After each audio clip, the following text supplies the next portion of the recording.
Um, just a question. How many of us were here last time for the... Okay, a good handful of us. No, wrong one? Yeah, cool. So we're going to... This is a continuation of what I was speaking about last week. We were talking about the creed and talking about how we ought to rediscover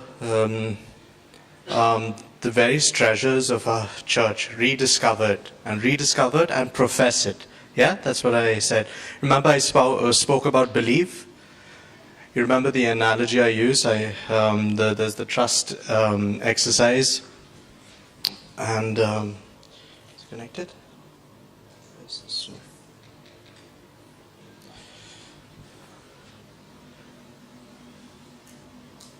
There we go. Good.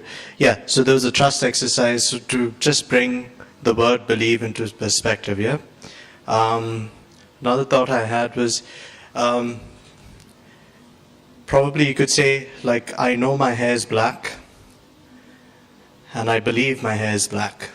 All right. You can't say I think my hair is black. All right. There are three different things, of which two sentences are pretty much identical, and believe is not just on the scientific level, but at the core of your being. You know that. You would bet your life on that. Okay, on this fact.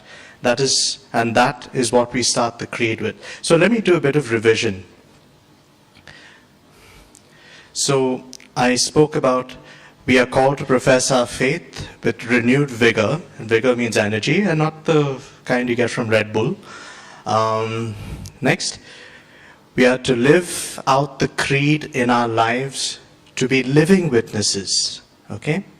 Now, as I was preparing for this over the last, let's say, 8 to 10 days, all right, I was, even now, as I was sitting in Rachel, beautiful praise and worship, I was just astounded by how much there is to our faith.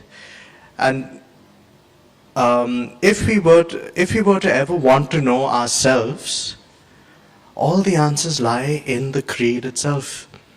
I was absolutely blown away. I was truly blown away. Okay, it all boils down to whatever. So let's just say this. I mean, now as we discover more of the creed, we will see that there are certain truths that are in. Okay, there are certain truths that are in place where more than 3/4 of the world are blissfully unaware of. So they're born, they come into existence, they've been drilled in wherever, at home, in school, at work, to go for the next, to be best, to be the number one, etc., etc., etc. And then when they die, all that just is nothing. That he could have just lived, he might as well not have been born. Yeah? If he lived his life only for that one purpose. And that is a very tragic truth. So more than 3/4 of the world are blissfully unaware, and maybe the remaining are tragically unaware. Because they like, think of the people in Somalia, think of the people who are not as fortunate as we, who do not know, first of all, the basic human emotions, the basic human rights, yeah, let alone God. Yeah, so that is where church is our mission. That is where the creed is so important. We are to live out the creed in our lives. When we live out the creed in our lives, there's a better chance of the world being aware of what their purpose is. Okay, next. God is our creator. We ought to always remember this. Remember, everything you see, touch, smell, think, yeah, has its source in God. It would not have existed without God. Okay? That's it. This mic I'm holding, the paper that I'm holding, the ink that printed my notes, everything has its source in God. Trace it. Yeah? It'll take you a while. Good. Next. Jesus is God made man who chose to die so that we might have life eternal. And we will go into this in detail now as we go to the rest of the creed. Next. Mary's yes is the reason the creed exists. That was one of the things that blew me away. So I could have said, I believe in God, the Father Almighty, creator of heaven and earth, and in Jesus Christ, the only Son of Lord, who is conceived by the Holy Spirit. And if Mary didn't exist, that's pretty much how far I would have gone. The rest of the creed would not have existed. There would be no church. There would be nothing. All right? There would be no hope for mankind. Okay? Mary's yes. Next. God, the source of life. Okay, this is the great paradox. God, the source of life, really did die for us. Okay? The author of life, the source of life, died.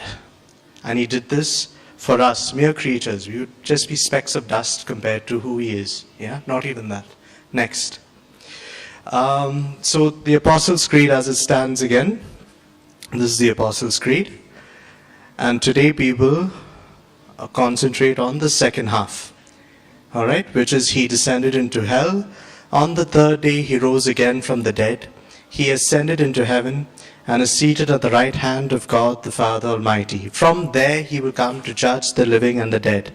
I believe in the Holy Spirit, the Holy Catholic Church, the communion of saints, the forgiveness of sins, the resurrection of the body, and life everlasting. Amen. Now,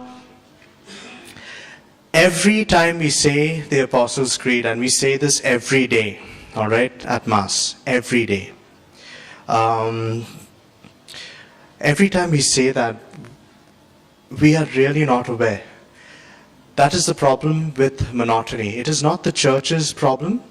The church gives us treasures, okay? Does not give us all the answers straight away. When you go for a maths class, yeah, and you're answering a maths exam, will they give you the answer first? You'd really like that, wouldn't you? But no, they'll give you the question first. You're supposed to work out the answer. You have a mind, yeah? You're fortunate enough to have the power of reasoning. So in like manner, the church gives us this. The church gives us the question, gives us, and takes a step further, doesn't just give us the question, gives us the title of the answer. And everything we read, he descended into hell, that in itself is a title. On the third day he rose again from the dead. That in itself speaks volumes. Okay? And then it just comes one after the other. Holy Spirit, Holy Catholic Church, communion of saints, forgiveness of sins. These are all headings, yeah, which you have to dig deep into. You have to go and research it. All right. So we're going to do a bit. We're going to search together as we explore more of the second half of the Apostles' Creed. It is heavy, to say the least, and I have tried to break it down to as far as I could. There are references there. It would be good if you take it down at some point, or make notes, or whatever you can. But what I'm going to do is I'm going to use the UCAT as reference. I have a few copies of the UCAT. Once I'd done a session here on the UCAT, yeah, and I had a few books here for sale. If any of you all do not have a copy, I really, really urge you to pick up a copy. We are selling it for $10 over here. All right, should you want to have your own copy, and it's available in the church bookshop. I'm using mostly the UCAT, which is a condensed version, a youthy version of the Catechism of the Catholic Church. And if you really have time, and if you really have an inkling to do this, explore the Catechism of the Catholic Church. Don't be scared of the heavy language. Take a dictionary, put it next to you. Figure it out. Even if it's one paragraph that you read in a day, I promise you, you will not regret it. There are things that you will learn, not just about the church, but about yourself, that will really, really make you wonder how you existed, how you even lived your life without this instruction book. That's what I call it. It's an amazingly comprehensive instruction book. Okay? So moving on, we'll go to the first part, which is he descended into hell. Now, look at this one. So can you imagine? So Jesus goes into hell and all this chaos. I really laughed out loud when I saw this. And I found another one. So seconds before this happened, next one.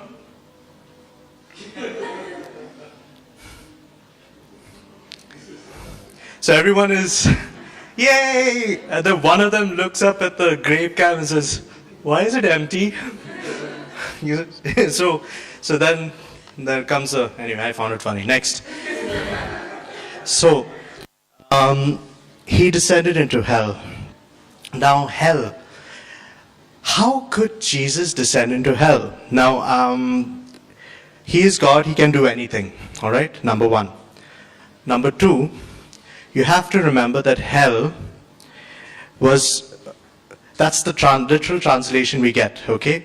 Hell from scripture is the abode of the dead, yeah? And Sheol in Hebrew or Hades in Greek, okay? You have to remember, and this is where the creed becomes so important, to make us realize what kind of life we're living right now since 0 AD. All right? Everybody who lived before 0 AD was in trouble. All right? If you died before Jesus died on the cross, you were in trouble. You were pretty much in the land of the dead. You were not in clouds and fluffy clouds and everything. Everyone, Abraham, all the prophets down the ages, they were all sitting in the world of the dead. Having said that, there were some levels in the world of the dead that were higher than others. The lower areas were people who just didn't live a good life. The higher areas were people who did. Yeah?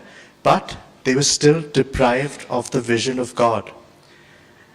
And, I'm saying this now, it probably makes sense to you, probably doesn't. You probably would not care.